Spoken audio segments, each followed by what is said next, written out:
Bueno, entonces el día de hoy vamos a hablar de espondilodicitis. Estos son los artículos de revisión que usé, en el que principalmente me enfoqué fue en la revisión del EFORT del 2017 y pues otros artículos además de revisión de diferentes literaturas. Entonces, pues el contenido de la charla va a ser vamos a hacer una breve introducción, hablar un poco de la epidemiología, los factores de riesgo, de cómo se produce esta enfermedad a partir de los diferentes días de diseminación, un poco de la historia clínica y cómo va a llegar el paciente, eh, que es importante solicitarle a estos pacientes el manejo y unas conclusiones finales. Entonces, vamos a primero empezar con un caso clínico. Tenemos una paciente de 81 años que presentaba un dolor lumbar asociado a picos febriles cuantificados con pico máximo de 38.3 3 días antes del ingreso, asociado a parestesias ocasionales en miembros inferiores sin ningún otro síntoma adicional. Al examen físico de ingreso, aparte de estar hemodinámicamente estable y no estar en ese momento febril, presentaba un espasmo paraespinal lumbar, eh, más o menos a nivel de entre L2 y L4. No tenía ninguna habilidad muscular ni ningún nivel sensitivo específico ni ningún otro hallazgo importante al examen físico. Y como dato adicional, pues tenía un antecedente de una espondilodicitis L4S1 que había sido manejado con antibiótico y se le había hecho un drenaje quirúrgico, un desviamiento, una descompresión, una fijación de los niveles comprometidos. Esas son las imágenes que se le tomaron al ingreso de la paciente y las cuales se complementaron con estas imágenes. Entonces, a partir pues de estas imágenes, vamos a resolver unas pequeñas preguntas. Espérense a ver si puedo montar.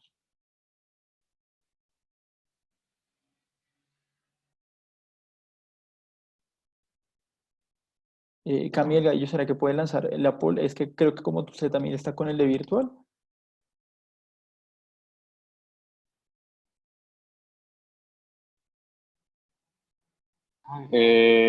Camilo, me voy a salir entonces porque yo estoy desde el celular y no me lo deja mandar, ¿listo? Listo, vale, gracias.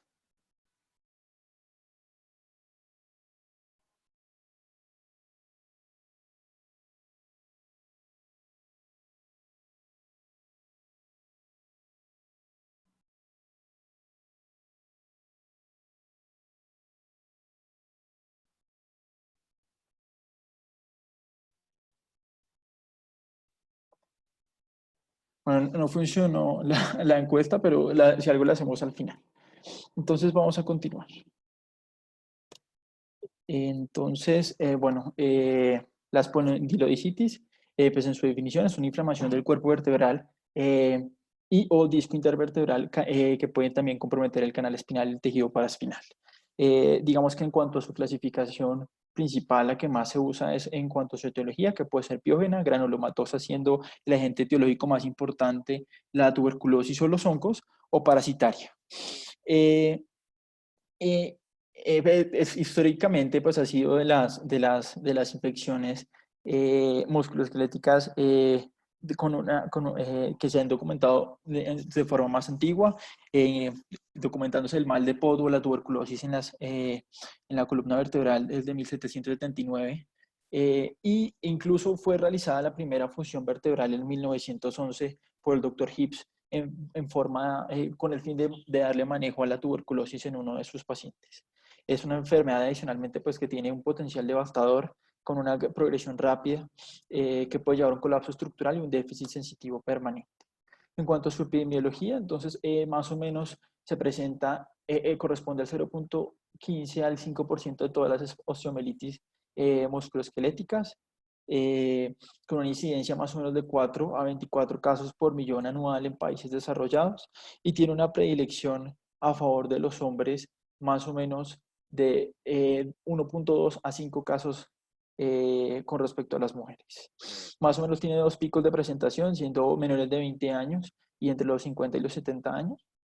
Y ha venido en aumento su frecuencia en los últimos años, dada que existe más población susceptible, sobre todo aquellos con inmunosupresión, o edad avanzada, infecciones nosocomiales, hay más frecuentemente cirugías de columna y pues se han logrado encontrar modalidades tanto diagnósticas para hacer su diagnóstico adecuadamente.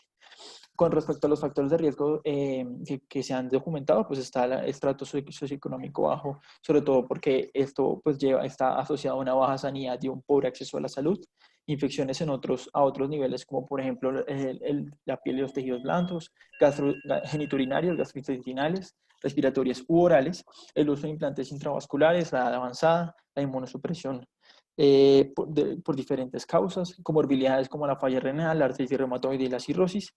También está asociado a pacientes que presentan entidades malignas y pues aquellos que han presentado cirugía previa u procedimientos invasivos. Entonces acá tenemos un ejemplo de un paciente de 70 años cuya radiografía lateral se evidencia una espondilolisitis de origen biógeno entre T11 y T12, en donde vemos pues, un colapso del cuerpo vertebral y una degeneración del espacio intervertebral de estos niveles.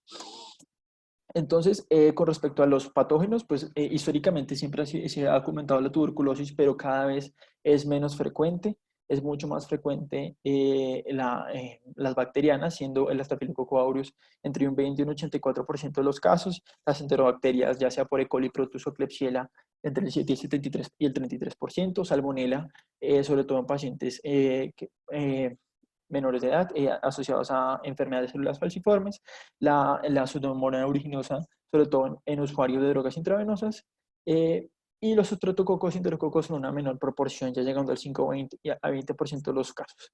Los hongos principalmente son oportunistas en pacientes inmunocomprometidos y equinococos son zonas endémicas que pues corresponden principalmente a Sudamérica, el Mediterráneo, Rusia, Asia, China, Australia y África. Y en los niños es un poco más frecuente la presencia del aureus, el streptococo y la Klebsiella.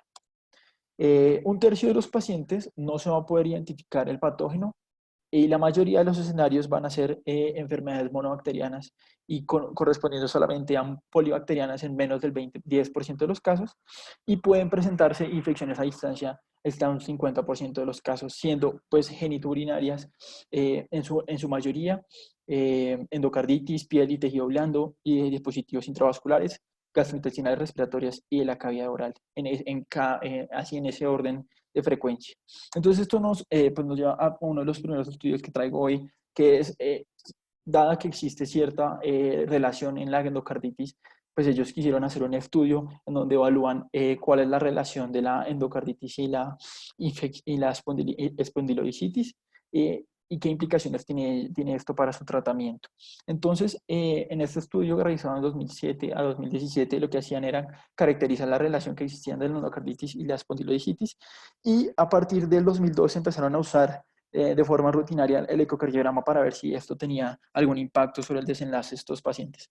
Entonces, en términos generales, lo que encontraron principalmente es que sí existe una relación presentándose hasta casi en un 33% de los pacientes con espondilolisitis que documentaron en este tiempo de espacio, y que adicionalmente cuando se adiciona de forma rutinaria el uso de ecocardiograma transesofágico, pues está el porcentaje diagnóstico de la endocarditis bacteriana, pues es aún mucho más alta. E incluso, pues lo que lograron documentar es que haciendo el uso del ecocardiograma transesofágico, lograban documentar 33% más pacientes con infección con endocarditis bacteriana, y esto a su vez correspondía a que casi el 3, o sea, la tercera parte de estos pacientes van a requerir una cirugía cardíaca. Entonces, digamos que como a manera de conclusión de este estudio, ellos pues lo que hacen es sugerir que de forma rutinaria, cuando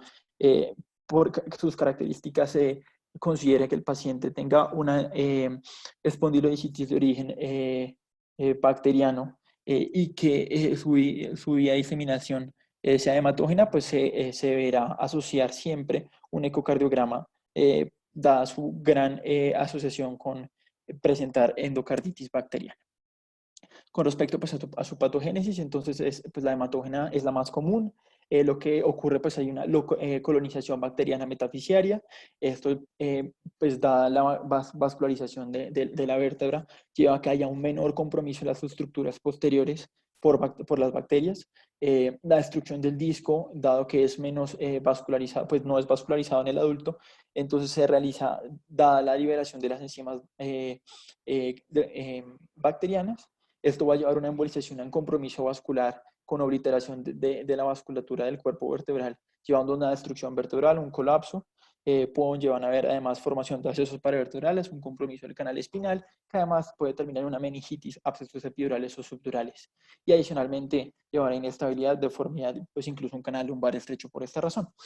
Y dada que pues en los niños la vascularización del disco es más, existe, pues es mucho más frecuente que los niños empiecen con una lesión del disco antes que una lesión ósea.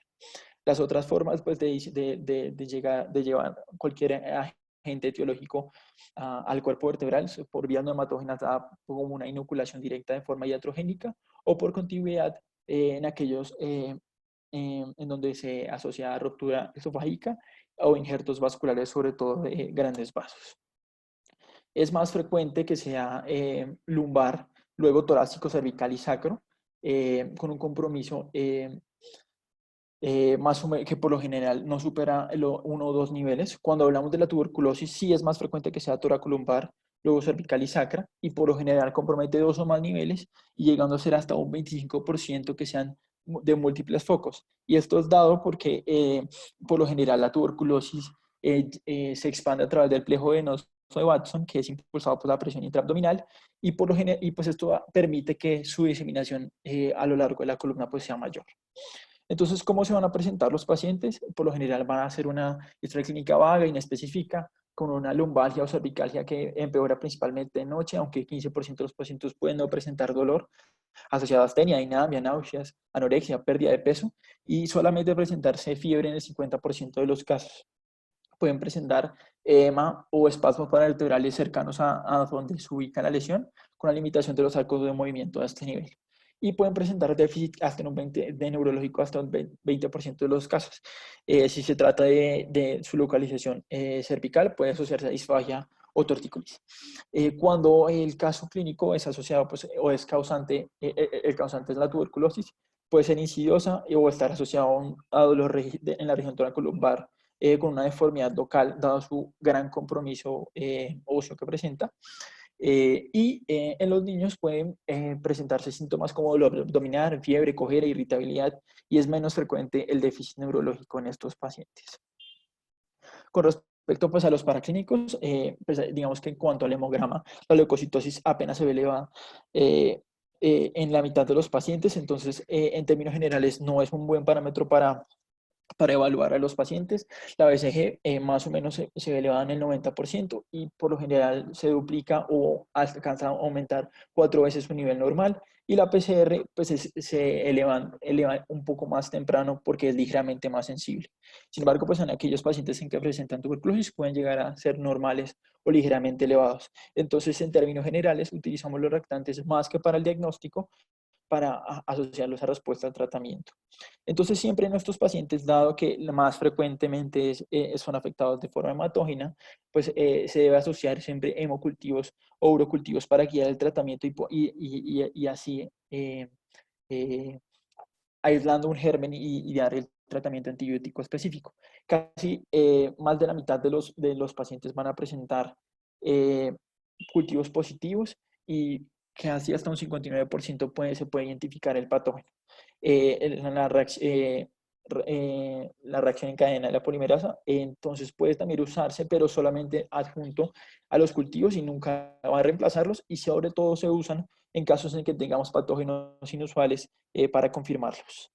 Entonces, cuando no tenemos, pues como vemos, solamente el 59% de los pacientes van a presentar cultivos positivos, entonces en aquellos pacientes en que lo sospechamos y aún así tenemos los cultivos negativos, entonces asociamos una biopsia que va a ser guiada por TAC y en este momento pues, es el estándar para el diagnóstico con un rendimiento del 75%. va a ser mayor su sensibilidad y su especificidad si aparte durante la toma de la biopsia se asocia toma de tejido blando y de tejido óseo.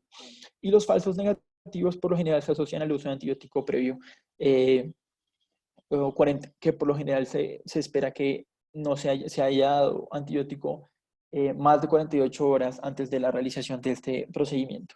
Si es negativa y persiste la sospecha, se puede hacer un segundo intento percutáneo o pues ya hacerlo de forma abierta.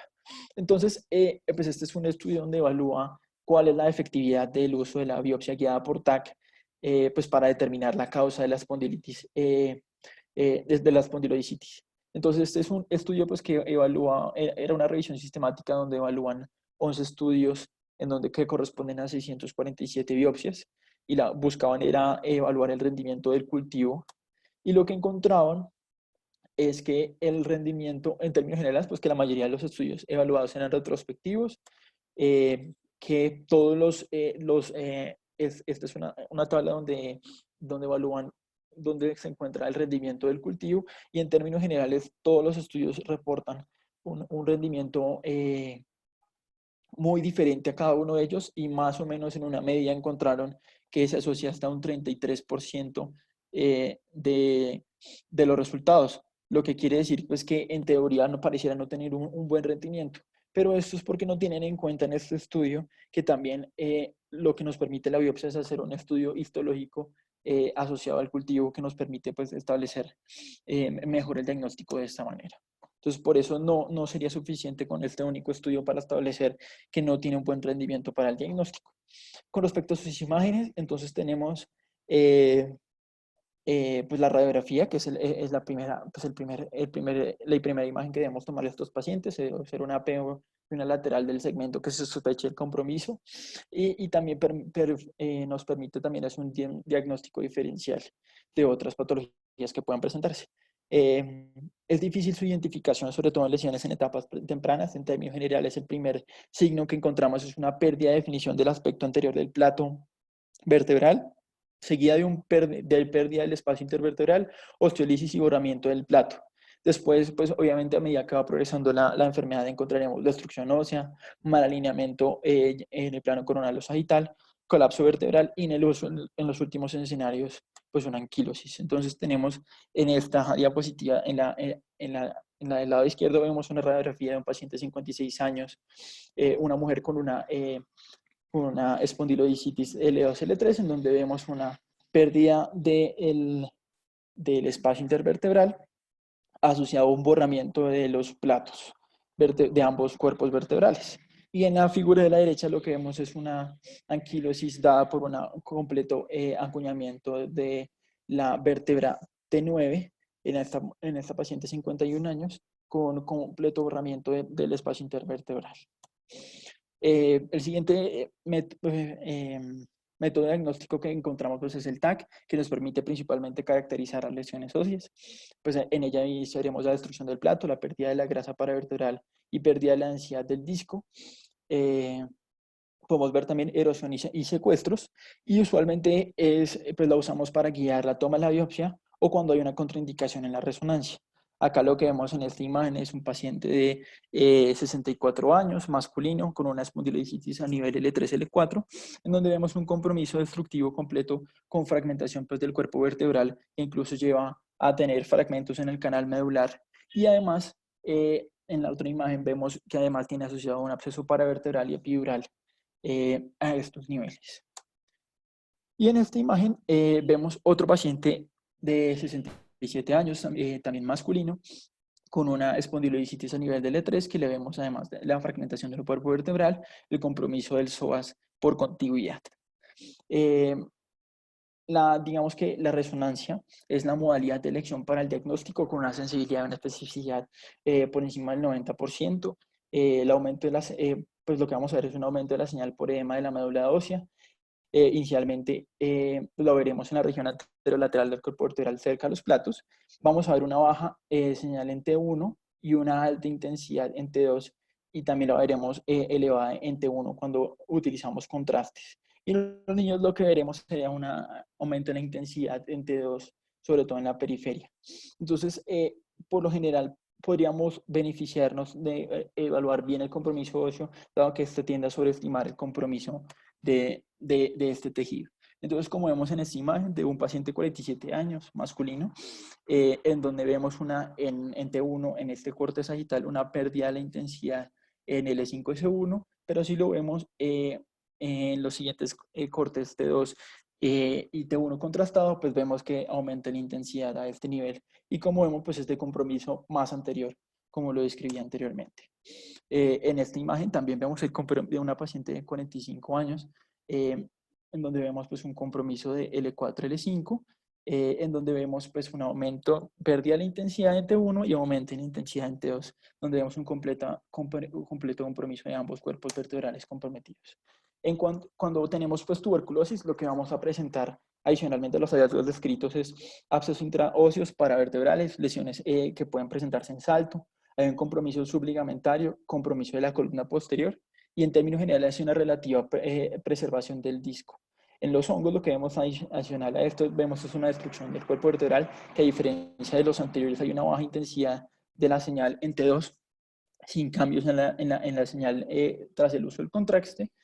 Y digamos que lo que han encontrado los estudios es que el uso del contraste nos puede, digamos, indicar si hacemos de forma seria este procedimiento, una mejoría en el tratamiento, como lo vemos en este paciente de 52 años que tenía un compromiso de C5-C6. Nos debemos las dos primeras imágenes T1 y T1 con contraste, en donde vemos la baja intensidad en T1, la alta intensidad en T1 contrastado, y cuando hacemos el seguimiento a los 6 meses, pues vemos que este contraste ya no tiene la misma intensidad y va disminuyendo lentamente, pues que tanto pinta en estos niveles comprometidos. ¿Qué otras imágenes podemos usar? Pues si hay hallazgos radiográficos anormales y tenemos una resonancia inconclusa, podemos utilizar un PET de 3 fases con tecnesio 99 con una sensibilidad del 90%, y pues aunque tiene una baja especificidad, o el SPECT con gadolinium 69, que tiende a ser un poco más confiable con las infecciones y que en últimos estudios, si le adicionamos metilendifosfato, pues va a aumentar la precisión. Entonces vemos acá, digamos que las diferentes imágenes en un mismo paciente de 83 años, una mujer, donde tiene una tuberculosis en T9, T10, en donde vemos pues, los diferentes hallazgos, tanto en la radiografía, en el PET, en el PET-CT que se le tomó a este paciente, en el TAC y en la resonancia, donde vemos pues, los diferentes compromisos, tanto del tejido óseo como del tejido blando. Entonces, pues en los últimos estudios en cuanto a las imágenes en el diagnóstico de espondilodicitis hablan de que hay una tendencia para el uso del PET con fluorodexiglucosa. Con respecto a la resonancia, al parecer está en la tendencia de ser un poco mejor. Este es un estudio con 68 pacientes que se realizó entre 2006 y 2013. En Estados Unidos, en un estudio retrospectivo en donde buscaban evaluar a los pacientes al ingreso, se le tomaban ambas imágenes de las 2 semanas y establecer pues, cómo les iba en el rendimiento de estos pacientes. Entonces, lo que ellos encontraron fue que al parecer la sensibilidad de la resonancia magnética en el ingreso o cuando los síntomas llevan menos de 14 días no es tan buena, con una sensibilidad apenas del 50%, una especificidad del 86%, y que mejora después de los 14 días de inicio de los síntomas hasta un 82%. Sin embargo, el PET-CT utilizado en estos pacientes no tenía ningún cambio ni ninguna diferencia en los 2 puntos de cortes en que se usaron, teniendo una sensibilidad del 96% y una especificidad por encima del 90% en ambos puntos en que se evaluó. Entonces, pareciera pues que podría ser un poco más útil el PET-CT en estos pacientes. Y pues este es uno de los, ellos también al igual que como lo mencioné con el TAC, con la resonancia contra contraste, también se puede utilizar para el seguimiento. Este es un PET-CT al ingreso y 6 meses después del tratamiento. Y este es un metaanálisis que se realizó en 2014, en donde buscaban pues ver cuál era el rendimiento del PET con fluorodeoxiglucosa, en donde pues, evaluaron 2 estudios que correspondían a 224 pacientes y lo comparaban con la clínica, con los laboratorios y con otro tipo de imágenes, en donde encontraron pues, que su sensibilidad y su especificidad se encontraba entre un 97 y un 88% respectivamente, con una muy buena área bajo la curva y con unos valores positivos, un valor predictivo positivo de 8.19 y un valor predictivo negativo de 0.03, que en términos generales son muy buenos resultados. Pero lo que más, o digamos que el punto que más resalto de este estudio se encuentra en la tabla inferior, en donde cuando lo comparan el usar el PET junto en aquellos pacientes que tenían algún tipo de fijación en su columna, pues no se veía modificada ni su área bajo la curva ni su sensibilidad, lo que corresponde, pues, lo que nos permite pues establecer que en aquellos pacientes que tienen algún tipo de implante en la columna, pues podría ser el método diagnóstico de elección. Entonces, en algunos de los estudios que revisé, pues este es el algoritmo que ellos presentan, en donde pues evalúan pues el paciente, hacen los diferentes, tanto el examen físico como toman los diferentes laboratorios, incluyendo los dos cultivos, a partir de esto, pues toman las imágenes, que por lo general se va a preferir el gold standard, la resonancia, y en aquellos en que sea dudoso, pues se va a preferir el PET. Y esto nos va a permitir llevar al paciente junto con la biopsia, ya sea de forma percutánea o abierta, al diagnóstico. Entonces, ¿cuál es el objetivo en el manejo? Pues el objetivo pues, es la erradicación de la infección, preservar o restaurar la estructura de la columna, permitir darle estabilidad y evitar el déficit neurológico que progrese y dar una mejoría del dolor. En términos generales, el manejo conservado es el manejo estándar. La mayoría de los pacientes van a presentar una buena respuesta. Por lo general, pues el manejo conservador consiste en el manejo antibiótico y, otros tipos de medidas no farmacológicas que incluyen pues, la inmovilización, eh, que puede ser el reposo o la ortesis. En términos generales, a menos de que el paciente esté hemodinámicamente inestable o tenga una respuesta inflamatoria sistémica importante, no se debe iniciar el antibiótico sino hasta que se haga la identificación eh, del patógeno. Entonces, pues el objetivo pues, de la inmovilización es disminuir el dolor, estabilizar la columna y prevenir deformidades que puedan ocasionarse mientras se resuelva el proceso infeccioso. No debe ser mayor a 2 semanas y se debe después realizar deambulación con ortesis. Porque recordar que existen complicaciones asociadas al reposo como las escaras, la tuberculosis o la neumonía. ¿Cuánto tiempo debe darse el manejo antibiótico? Pues hay cierta controversia en cuanto debe usarse. En términos generales, hay muchos estudios que han encontrado una no inferioridad con respecto a 6 semanas, con respecto a usos más prolongados hasta 12 semanas.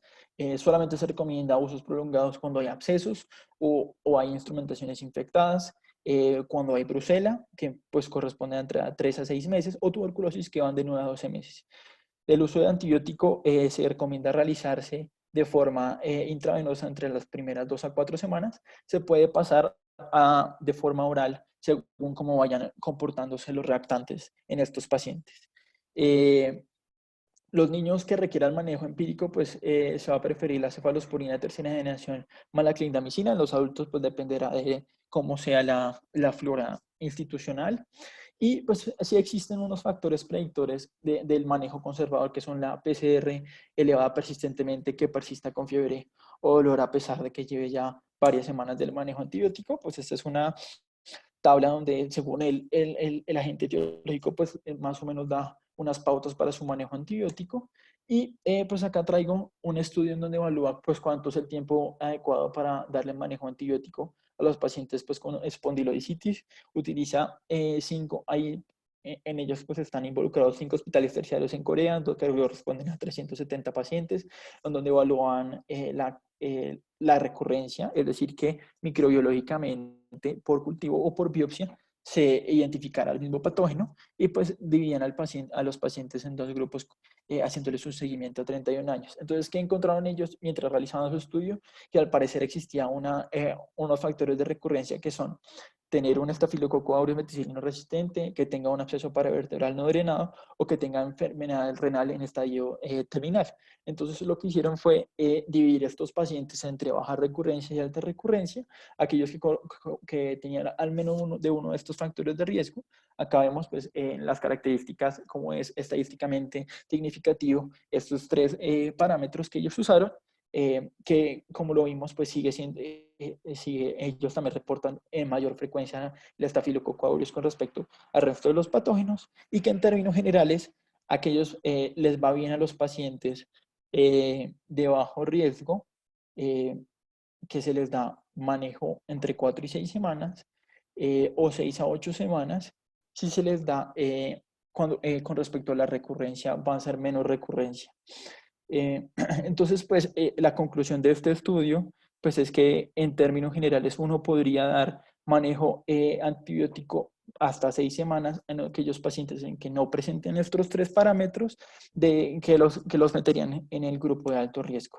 Pero pues obviamente no tienen en cuenta otras variables, y a pesar de todo, los resultados de recurrencia con el manejo antibiótico extendido pues tienden a ser mucho menores. Entonces creo que uno no podría hacer esa aseveración a la ligera con solamente este resultado. Con respecto al manejo quirúrgico, pues va a corresponder casi al 10 al 20% de los pacientes adultos. Va a ser menos frecuente en niños. El objetivo del manejo quirúrgico pues, es hacer una descompresión, hacer una reconstrucción, una estabilización de estos pacientes y hacer un adecuado manejo del tejido infectado con con un buen desviamiento y toma de los cultivos para identificación del patógeno. Las indicaciones absolutas para realizarlo es el deterioro neurológico progresivo. Las relativas es que presente una inestabilidad por la destrucción ósea extensa, una deformidad significativa o que falle el manejo conservador. Sobre todo se hace para hacer toma de biopsias abiertas, pero pues también se puede realizar drenajes de abscesos, desviamientos y reconstrucciones, sobre todo cuando los abscesos son mayores a 2.5 centímetros. Entonces, encontré pues esta gráfica. Me pareció que resume bien las indicaciones o los criterios de manejo quirúrgico, que en términos generales pues, son los mismos que dijimos: que tenga sepsis, que tenga un déficit neurológico, que haya un empiema intraespinal, que haya un absceso mayor de 2.5 centímetros, que falle el manejo conservador, y adicionalmente, pues para establecer si tiene inestabilidad, que tenga una cifosis de más de 15 grados, que tenga un colapso vertebral de más del 50% o una traslación de más de 5 milímetros. Entonces, si cumple cualquiera de estos criterios, uno debería, aparte del manejo antibiótico de estos pacientes, ofrecerles el manejo quirúrgico. Eh, Debe realizarse, pues, asimismo, pues, cuando hay aparición de síntomas neurológicos después de 48 horas. Existen múltiples opciones para realizarlo. Se pueden hacer instrumentaciones anteriores o posteriores combinadas o hacerlas en una o dos tiempos. En términos generales, pues, incluyen la corpectomía, el desviamiento de todo el tejido lesionado y la fijación según la estabilidad que requiere el paciente, además de la descompresión. Esto pues también debe uno tener en cuenta pues el estado general del paciente, las comorbilidades, y en términos, y casi todos los estudios no logran dar una suficiente evidencia, por lo que el manejo quirúrgico tiende a ser de forma preferencial del paciente la forma en que lo aborde, y pues si sea uno o dos tiempos. A pesar de que el uso de la instrumentación podría aumentar el riesgo de que la infección sea persistente, en términos generales los estudios demuestran que existe una mayor tasa de reintervención si uno solamente descomprime cuando uno va a operar a los pacientes. Entonces, este es un estudio, un metaanálisis que realizó en el Global Spine Journal del 2018, en donde busca caracterizar y pues comparar el manejo quirúrgico versus el manejo conservador en desenlaces funcionales que corresponden a regreso al trabajo, recuperación neurológica y mejoría del dolor. Correspondían a 50 estudios con 4.173 pacientes, y el único desenlace que encontraron que tenía alguna relevancia estadísticamente significativa era el manejo del dolor. Entonces, en términos generales, les va mucho mejor a los pacientes que se operan, a los que se les da manejo conservador en cuanto al control del dolor. No son específicos en cuanto a en qué tiempo se hace el control del dolor, pero no hay ninguna diferencia en cuanto a resultados funcionales. Y este es otro estudio pues, en el que ellos, en este hospital en China, lo que hacen es que hacen un manejo quirúrgico temprano y lo comparan con darle solamente antibiótico. El manejo quirúrgico se realiza en las primeras 48 horas. Se realizó entre 2006 y 2011, 90 pacientes. El objetivo era evaluar pues, los desenlaces clínicos dados por pues el tiempo de estancia hospitalaria, índices diferentes de discapacidad, dolor y qué tanta cifosis tenían al final. Y como criterio pues, importante pues, que ninguno de estos pacientes tenía ningún déficit neurológico ni sepsis. Era simplemente aquellos pacientes en que se les podía dar manejo conservador, cómo les iba si se los operaban. Entonces, en términos generales, pues les iba, con respecto a la estancia hospitalaria, pues era mucho más rápida si se les daba manejo conservador. Y entre los otros hallazgos que tenían esta significancia estadística, era la mejoría del dolor y la escala funcional seguimiento a los 12 meses. Entonces, según este estudio, pues en términos generales podría ser que les va mejor a aquellos pacientes que se operan a pesar de que se les pueda dar manejo conservador. Lo que pasa es que no tienen en cuenta en este estudio ninguno de las complicaciones quirúrgicas que puedan presentar estos pacientes y pues el seguimiento es apenas a 2 años, entonces uno podría establecer con este corto seguimiento pues que sea suficiente. Bueno, entonces aquellos pacientes que se hacen pues por vía anterior, pues por lo general, sobre todo cuando hay un gran compromiso del cuerpo vertebral que nos permite hacer una descompresión, desviamiento y una fusión por vía anterior. Tras el desviamiento extenso, pues podemos hacer el injerto para hacer la función entre los cuerpos o usar cajas, como lo hemos visto en presentaciones anteriores. Las lesiones multinivel pues pueden requerir además fijaciones posteriores. Y entonces en esto pues, se debe asociar la instrumentación posterior y sobre todo se prefiere la vía anterior cuando hay compromiso de la columna cervical y torácica, solamente cuando hay un compromiso de un solo nivel.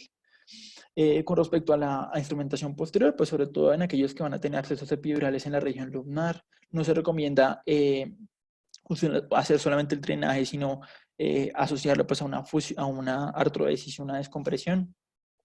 Y se puede realizar fijaciones percutáneas para manejo del dolor y prevenir deformidades y el deterioro neurológico en aquellos pacientes que no estén complicados. Con respecto pues, a hacerlo en un tiempo o 2 tiempos, pues hacerlo en 2 tiempos nos va a permitir que en cada tiempo quirúrgico pues sea menos el tiempo, menor el sangrado y sea un poco más seguro para el paciente, aunque pues obviamente esto va a estar asociado con aumento de la estancia hospitalaria.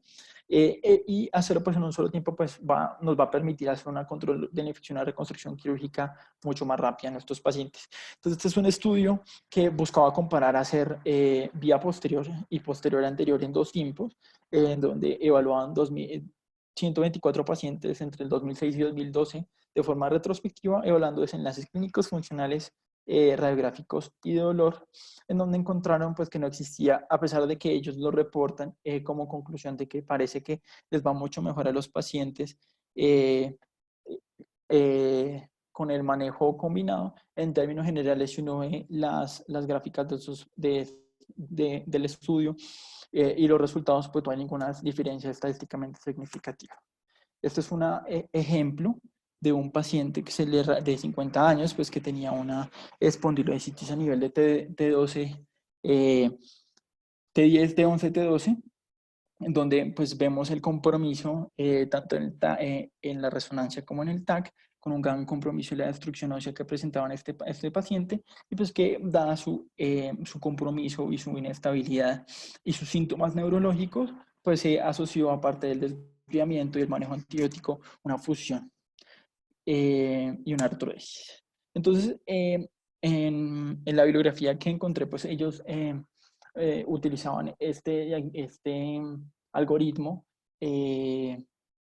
que complementando con el anterior, pues ya tenemos acá el diagnóstico de espondilodicitis y lo que ellos es, a partir de los diferentes criterios quirúrgicos que ya establecimos, pues dependiendo si están presentes o no, pues se realiza la toma de la biopsia de los cultivos o se realiza el manejo quirúrgico asociado pues al manejo antibiótico. Este es un estudio que buscaba, a partir de diferentes parámetros que utilizaban, que era el dolor, la PCR y los hallazgos de resonancia, hacer un score que nos permitiera hacer un diagnóstico eh, eh, pues en aquellos pacientes en que era difícil hacer el diagnóstico de espondilodicitis. Sin embargo, pues yo, pues leyendo muy detenidamente el estudio, realmente no, pues con este tipo de parámetros, no, o sea, no permite hacer un diagnóstico adecuado y pareciera que fuera un poco mejor usarlos para hacerle el seguimiento a los pacientes. Entonces, en términos generales, pues la espondilodicitis viene en aumento por las razones que expliqué anteriormente. Existen diferentes posibilidades etiológicas, siendo la bacteriana la más frecuente.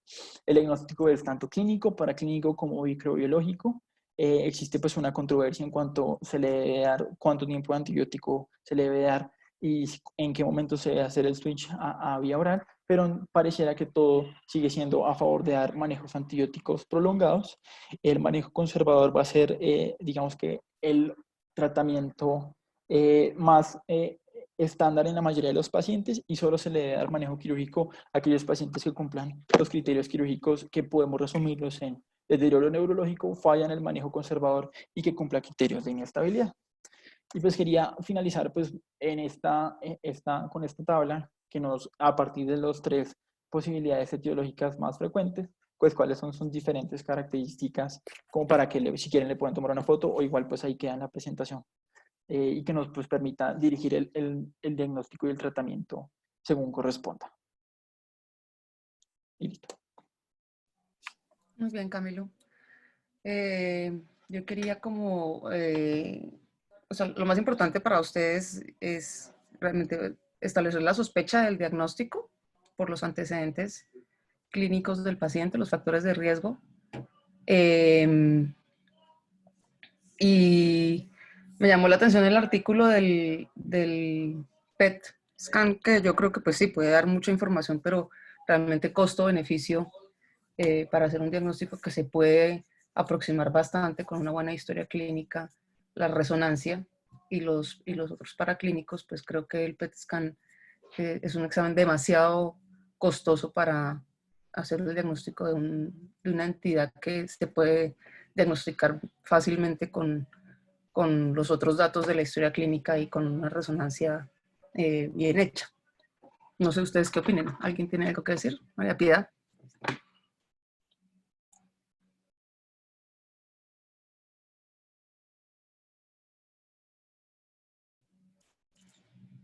Mavi, ¿estás alzando la mano?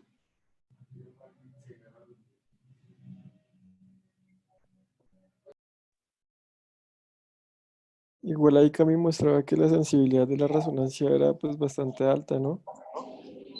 Sí, no, yo pienso que pues es como la tendencia que tienen los últimos estudios, pero aún así, si uno suma, no, o sea, si uno deja o sea, si uno pone solamente la resonancia, puede que no tenga tan buena sensibilidad, pero uno si hace una sumatoria de la historia clínica, el examen físico y de todos los hallazgos microbiológicos, creo que puede que sea innecesario el uso del PET scan y solamente debería dejarlo uno al final cuando ya no ha podido hacer el diagnóstico, pienso yo. Aló, ¿ahora sí? Sí, ahora sí, cuéntanos. Virgen Santísima.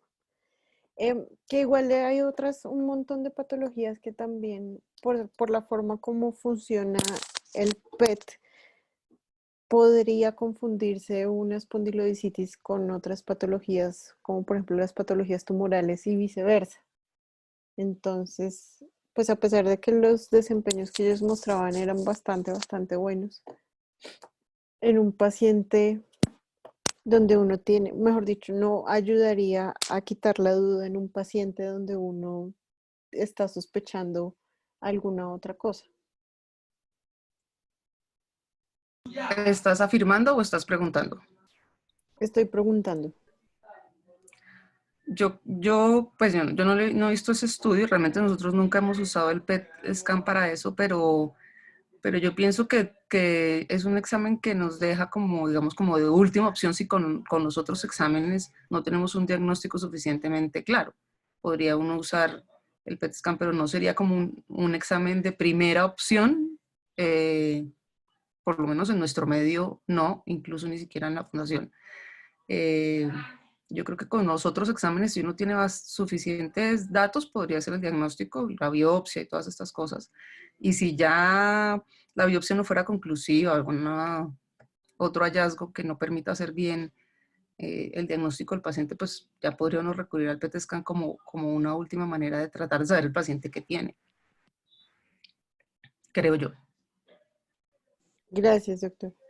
Sí, igual respondiendo a lo que decía Mapis, es que pues ellos en teoría lo que utiliza esa PET scan con ese marcador específicamente es que pinta más infecciones que tumores y por eso en teoría podría ser darnos, o sea, darnos la luz hasta que sea una infección y no un tumor, pero pues lo que dice la doctora creo que tiene mucho más sentido.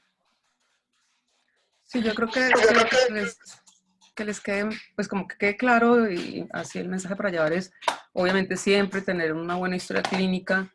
La radiografía pues le da a uno una primera imagen y sospecha de la patología. La resonancia realmente es la que más nos va a ayudar, pero sobre todo es saber tener la sospecha de la patología para poder enfocar los otros estudios que se vayan a hacer. Eso es tal vez lo más importante. El TAC, como dijiste, pues sí, aporta algunos datos, sobre todo si hay compromiso del cuerpo vertebral, pero yo pienso que la resonancia es como el mejor examen que tenemos para hacer el diagnóstico después de la sospecha.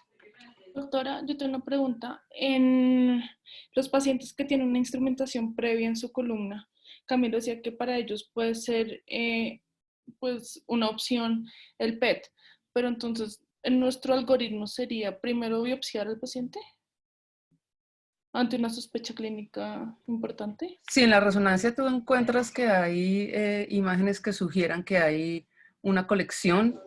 Sí, siempre sería biopsiar al paciente primero para ver qué es lo que está pasando. A veces con las instrumentaciones se acompañan de colecciones paravertebrales y de pronto no tenga uno que llegar hasta el cuerpo vertebral. Pero ese es, digamos, como el algoritmo. Hacer la biopsia antes de pensar en otro procedimiento, pero la biopsia siempre es básica porque es la mejor manera de identificar el germen, ¿cierto?